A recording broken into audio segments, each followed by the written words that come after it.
అట్లనే కృష్ణానగర్లో ఏదైనా బ్రోకర్ దందా కూడా పెట్టుకో. అది ఇది రెండు కలిస్తే బాగానే నడుస్తుంది నీ వ్యాపారం. ఆ సన్నాసుడు అంటుండు ఎన్నికల కంటే ముందు రేవంత్ రెడ్డి పేరు చెప్తే 3 సీట్లు రాకపోతుండే అని. నేను ఇవాళ ఈ వేదిక మీద నుంచి ఆ సొల్లు వాగుడు వాగే కేటీఆర్కి నేను సవాలు విసురుతున్నా. బిడ్డ, ఇవాళ నేనే ముఖ్యమంత్రి, నేనే పిసిసి ప్రెసిడెంట్ను. రేపు రాబోయే పార్లమెంట్ ఎన్నికల్లో నేను సవాలు విసురుతున్నా.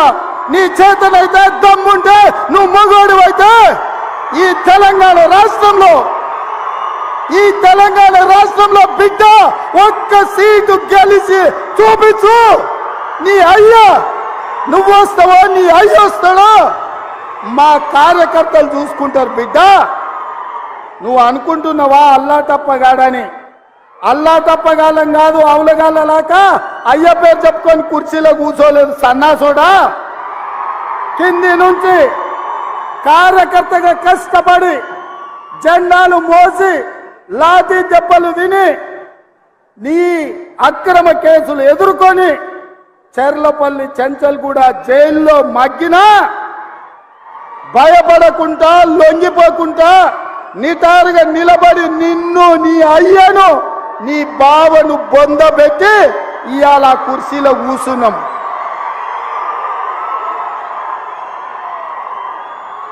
ఈ కుర్చీ ఇనాం కింద వచ్చింది కాదు, ఈ కుర్చీ అయ్య పేరు చెప్తే వచ్చింది కాదు బిడ్డ. నల్లమల్ల అడవి నుంచి తొక్కుకుంటూ వచ్చి నీలాగతో నెత్తి మీద కాలు పెట్టి తొక్కి ఆ కుర్చీలో కూర్చోబెట్టి నువ్వు మా కార్యకర్తలు. ఇవాళ కుర్చీ ఉందంటే అది మా కార్యకర్తల త్యాగం. ఇవాళ కుర్చీ ఉందంటే మా కార్యకర్తల పోరాటం. ఈ కార్యకర్తలు వీళ్ళు నాకు అండగా నిలబడ్డంత కాలం, నన్ను భుజాల మీద మోసినంత కాలం, నువ్వు కాదు, నిన్ను పుట్టించిన నీ అయ్య కాదు, వాళ్ళ దేవుడు వచ్చినా ఈ కుర్చీని తాకలేరని నేను ఇవాళ చెప్పదలుచుకున్నా. ఇవాళ ఆయన మాట్లాడుతుండు మేము సోషల్ మీడియా ఉంటే మేము గెలిచేటోళ్ళమని. అరే సన్నాసోడా, ఉన్న టీవీలన్నీ సుట్టపొల్లవే కదరా. మాకేమన్నా టీవీ ఉందా? మాకేమన్నా పేపర్ ఉందా? మా అయ్య చూపించుకోవడానికి ఏమన్నా టీవీ ఇచ్చిండా? రాసుకోవడానికి ఏమన్నా పేపర్ ఇచ్చిండా? సొల్లువాగుడు వాగడానికి మాకేమన్నా మైకులు ఇచ్చిండా? సాయంత్రం పూట సేద తీయడానికి జూబ్లీహిల్స్ లో సినిమా వాళ్ళ గెస్ట్ హౌస్లు ఏమన్నా మాకు ఇచ్చిండా? ఏమిచ్చిండా? మా కార్యకర్తలు కష్టపడితే, మా కార్యకర్తలు నిలబడి కొట్లాడితే మాకు ఇవాళ ఈ అధికారం వచ్చింది. ఇవాళ నువ్వు చేసే తప్పుడు పనులు మా కార్యకర్తలు సోషల్ మీడియాలో పెట్టారు. మాకు ఆ ట్యూబ్ అక్కర్లేదు, ఈ ట్యూబ్ అక్కర్లేదు, ఏ ట్యూబ్ అక్కర్లేదు.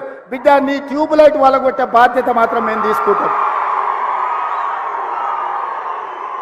కానీ చివరికి దివాలా చెడి యూట్యూబ్ ఛానల్ పెట్టుకుంటామంటుండు. అట్లనే కృష్ణానగర్లో ఏదైనా బ్రోకర్ దందా కూడా పెట్టుకో. అది ఇది రెండు కలిస్తే బాగానే నడుస్తుంది నీ వ్యాపారం. ఇప్పటికి కూడా సిగ్గురాలే. వాళ్ళ కుటుంబం దోసుకుంటే తెలంగాణ ప్రజలు చెప్పు తీసుకొని కొట్టిండ్రు అనే సంగతి ఆయనకు అర్థం కాలే. 10 ఏళ్ళు అడవి పందుల్లాక చెరుకు తోట మీద పడి అడవి పందులు తిన్నట్టు మా వికారాబాద్ పరిధి తాండూరు ప్రాంతంలో పల్లి చేను వేసుకుంటే అడవి పందులు రాత్రిపూట చేను మీద పడితే ఆ పంట కాపాడుకోనికి మా రైతులు కరెంటు తీగలు పెట్టి కాపాడుకుంటారు. అట్లనే తెలంగాణ ప్రజలు అడవి పందుల్లాక తెలంగాణ మీరు తెగమెక్కుతుంటే కరెంటు వైర్లు పెట్టి మిమ్మల్ని కరెంటు తీగలకు బలిచ్చి ఇవాళ కాంగ్రెస్ పార్టీని అధికారంలోకి తీసుకొచ్చారు. రుణమాఫీ చేయి నేను కూడా అనవచ్చు. మగాడివైతే రైతు భరోసా స్టార్ట్ చేయి, 70 లక్షల రైతుల ఖాతాల్లో డబ్బులే నేను కూడా అడగవచ్చు. మగాడివైతే మహాలక్ష్మి స్టార్ట్ చేయి, 1,67,00,000 మంది ఆడబిడ్డలు ఉన్నారు, నెలకు 2,500 ఇస్తానన్నావు, స్టార్ట్ చేయి నేను కూడా అడగవచ్చు. కానీ నేను ఇవన్నీ అనట్లేదు. ఒక్క సీట్ అయినా గెలవము అనే మాట మాట్లాడావు కదా. నీకు నిజంగానే దమ్ముంటే రేవంత్ రెడ్డి గారు, నేను సవాల్ చేస్తా ఉన్నా, నేను నా సిరిసిల్ల ఎమ్మెల్యే పదవికి రాజీనామా చేసి వస్తా. నువ్వు నీ ముఖ్యమంత్రి పదవికి, కొడంగల్ ఎమ్మెల్యే పదవికి రాజీనామా చేసిరా. నీ సిట్టింగ్ సీటు మల్కాజ్గిరిలో ఇద్దరం కొట్లాడదాం.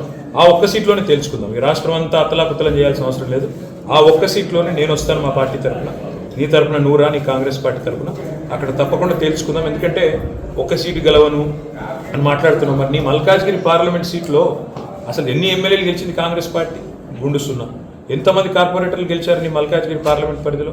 కాబట్టి గెలుపు ఓటములు అనే వాటిని పట్టుకొని దాన్ని ఎక్కువగా ఊహించుకొని తన శక్తి సామర్థ్యాలు తాను ఎక్కువ ఊహించుకొని ఇవాళ మాట్లాడుతున్న రేవంత్ రెడ్డి గారికి నిజంగానే ధైర్యం ఉంటే, నిజంగానే దమ్ము ఉంటే, తెగువ ఉంటే నువ్వురా కొడంగల్ ఎమ్మెల్యే పదవికి రాజీనామా చేయి, ముఖ్యమంత్రి పదవికి రాజీనామా చేయి, మన మల్కాజ్గిరిలో నీ పార్టీ అభ్యర్థిగా నువ్వురా, నేను కూడా నా ఎమ్మెల్యే పదవికి రాజీనామా చేసి నేను కూడా వస్తాను, అక్కడే తెచ్చుకుంటాను.